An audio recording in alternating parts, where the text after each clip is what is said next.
ఇవాళ మొత్తం అధికారం అంతా కేంద్రీకృతమై ఉన్నది. ఇవాళ అధికారం అంతా ఎవరి చేతిలో ఉంది? కేవలం ముగ్గురు చేతుల్లోనే ఉంది. దేశాన్ని పాలించేది ప్రధానమంత్రి, రాష్ట్రాన్ని పాలించేది ముఖ్యమంత్రి, నియోజకవర్గాన్ని పాలించేది ఎమ్మెల్యే. అవునా కాదా? గట్టి చెప్పండి, అవునా కాదా? కాబట్టి ఇవాళ దేశంలో ఎక్కడ చూసినా కానీ ప్రధానమంత్రి నిర్ణయాధికారం, అక్కడ ఉన్నటువంటి మంత్రులకు విలువ లేదు. సెంట్రల్ మినిస్టర్లు అంతా డమ్మీ అయిపోతున్నారు. ఒకప్పుడు కాంగ్రెస్ అయినా అదే పరిస్థితి, ఇవాళ బీజేపీ అయినా అదే పరిస్థితి, రేపు ఏ పార్టీ వచ్చినా అదే పరిస్థితి. ఇవాళ 29 రాష్ట్రాలకు కింగులు ఎవరంటే ఇవాళ 29 ముఖ్యమంత్రులు. అవునా కాదా? మొత్తం నిర్ణయాలంతా కేంద్రీకృతం అయిపోతున్నాయి.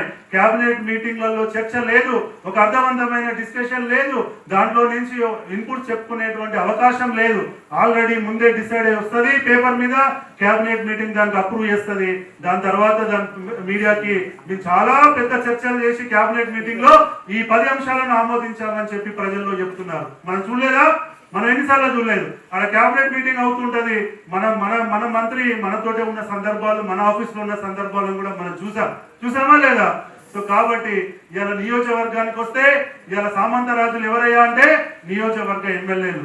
రాజు ముఖ్యమంత్రి అయితే సామంత రాజులు ఇవాళ ఎమ్మెల్యేలు అయిపోయారు. మనం రోజు చూసామా లేదా? ఇవాళ గ్రామ వ్యవస్థకు ఎక్కడైనా పని ఉందా? మండల వ్యవస్థకు ఎక్కడైనా పని ఉందా? జిల్లా వ్యవస్థకు ఎక్కడైనా పని ఉందా? వాళ్ళు పని చేయాల్సిన పనిని నువ్వు గట్టిగా గుంజుకొని ఇవాళ నువ్వు పని చేసి నీకు అవసరానుగుణంగా పనిచేసి ఇవాళ ఎలక్షన్లు వచ్చినాక వాళ్ళు నీకు తిరగబడి నిన్ను ఓడగొడితే ఇవాళ నా క్యాడర్ నాతో లేదు అని చెప్పి మనం చెప్పుకుంటున్నాం. ఇవాళ వాడు చేసే పని వాడిని చేయించుకొనిస్తే, వాడికి దక్కాల్సిన హక్కులు వాడిని దక్కనిస్తే ఇవాళ ఈ పరిస్థితి వచ్చేదా అని చెప్పి నేను అడుగుతున్నా.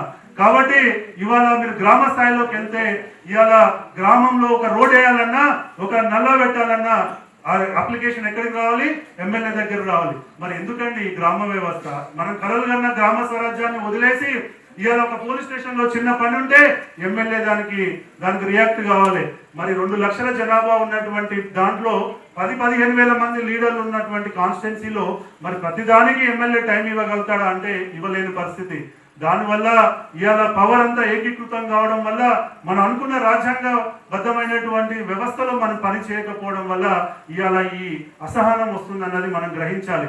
చెప్పుకోవడానికి నా లీడర్ పనిచేయలేదు, నా క్యాడర్ పనిచేయలేదు. అవును భయ్, నువ్వు 5 సంవత్సరాలు మనం పనిచేయిస్తే కదా కనీసం అకౌంట్లో మేము కొన్ని బై ఎలక్షన్ చేస్తున్నప్పుడు ఏ గ్రామంలో ఎన్ని ఫండ్స్ ఉన్నాయని తీస్తే ఒక్కొక్క గ్రామంలో 40 లక్షలు 50 లక్షల ఫండ్స్ మురిగిపోతున్నాయి.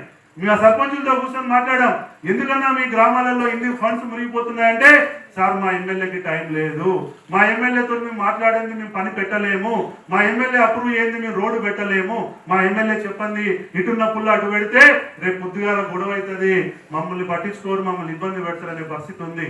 ఇంకా కొంతమంది నాయకులు ఏంటంటే ఎవరైనా సర్పంచ్ ముందు కూడా ఏదైనా పని చేస్తే ఆ బిల్లులు రాకుండా కూడా ఇబ్బంది పెట్టినటువంటి సందర్భాలను మనం చూస్తూనే ఉన్నాం. కాబట్టి ఇవాళ సో ఎక్కడ చూసినా కానీ పవర్ అనేది ముగ్గురు చేతుల్లోనే ఉంది. ముగ్గురు చేతుల్లో నుంచి ప్రజల యొక్క అధికారాలని వీళ్ళు ముగ్గురు చేతుల్లోనే నడుపుతున్నారు. ఇది డీసెంట్రలైజ్ కావాలి. గ్రామ వ్యవస్థలో ఉన్నది గ్రామ సభనే నిర్ణయం తీసుకొని సాల్వ్ చేసే పరిస్థితి రావాలి. ఎమ్మెల్యే దాకా, ఎమ్మెల్యే ఇచ్చే టైం దాకా, ఎమ్మెల్యేకి టైం దొరికేంత వరకు, ఎమ్మెల్యేకి బుద్ధి పుట్టేంత వరకు ఆగకూడదు అనేది జనపక్షం యొక్క లక్ష్యం.